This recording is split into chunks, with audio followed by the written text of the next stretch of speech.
क्या कहेंगे, आज इतना बड़ा प्रदर्शन है।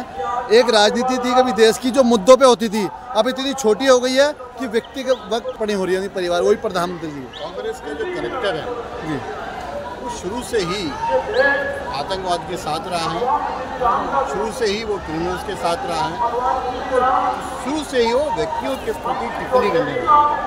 आज विश्व के सर्वमान्य नेता जो हमारे देश के प्रधानमंत्री हैं माननीय मोदी जी पे, वे उनके माता जी पे जो भद्द टिप्पणियाँ की हैं, ये कंडेम करते हैं, इसकी घोर निंदा करते हैं। भाजपा का कार्यकर्ता चुप नहीं बैठेगा। आज हम कांग्रेस के मुख्यालय में प्रदर्शन करने आए हैं। अभी तो आप सत्ता से बेदखल हुए हैं, आप पूरे देश से बेदखल हो जाएंगे अगर इस तरह की आपने रखा। राहुल गांधी को माफ़ी मांगनी चाहिए, सोनिया गांधी को माफ़ी मांगनी चाहिए, और इस तरह की जो आपकी गंदी सोच है उससे आपको देश से माफी मांगनी। उनकी ये देश कोई धर्मशाला नहीं है। 140 करोड़ से ज़्यादा देशवासी हैं, उन लोगों का राइट्स है यहाँ पे। ये घुसपैठियों के लिए देश नहीं है। घुसपैठियों की कोई जगह इस देश में नहीं होनी चाहिए। कांग्रेस ने उसको अपना वोट बैंक माना, इसलिए उन्होंने उनके असम और बंगाल में बसाया।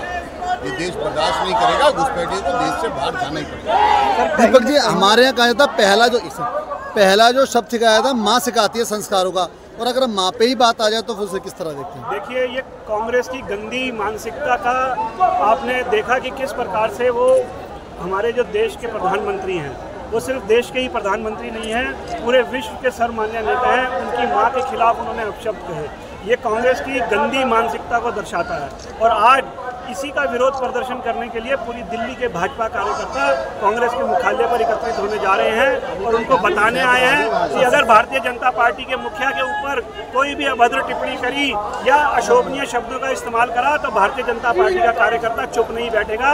आज उनको बताने आए हैं कि कांग्रेसियों सुधर जाओ, अपनी गंदी मानसिकता को ठीक कर लीजिए, क्योंकि कांग्रेस की मानसिकता शुरू से ही खराब रही है। जब वो सत्ता से बाहर होती है तो वो इसको सह नहीं पाती, वो फड़फड़ाती है कि मैं सत्ता से बाहर कैसे हो गई। और ये उन्हीं की गंदी मानसिकता है कि वो बर्दाश्त नहीं कर पा रहे कि हम सत्ता से बाहर कैसे हैं। और आज विश्व के सबसे बड़े नेता के लिए उन्होंने अभद्र भाषा का प्रयोग किया है। आज भारतीय जनता पार्टी का कार्यकर्ता उनको बताने आया है, जताने आया है, दिखाने आया है कि सब ठीक हो जाइए, नहीं तो ऐसा सबक सिखाएगा भारतीय जनता पार्टी का उसके कि आज सत्ता से तो बाहर हैं, आपको देश से भी बाहर कर दिया जाएगा। ये मुद्दों का दिवालियापन नहीं है क्या? मुद्दों का दिवालियापन है क्या? 100% मुद्दों का दिवालियापन है। उनके पास कोई इशू नहीं है, क्योंकि जो इशू थे जब भारतीय जनता पार्टी विपक्ष में होती थी तब इशू होते थे, जब मुद्दों की लड़ाई होती थी, विपक्ष की भूमिका निभाती थी। आज उनके पास कोई मुद्दा नहीं है, इसीलिए वो अपनी गंदी मानसिकता का परिचय देते हुए प्रधानमंत्री मोदी जी और भारतीय जनता पार्टी के नेताओं के लिए अभद्र भाषा का उपयोग कर रहे हैं। माँ का अपमान नहीं सहेंगे। मैडम,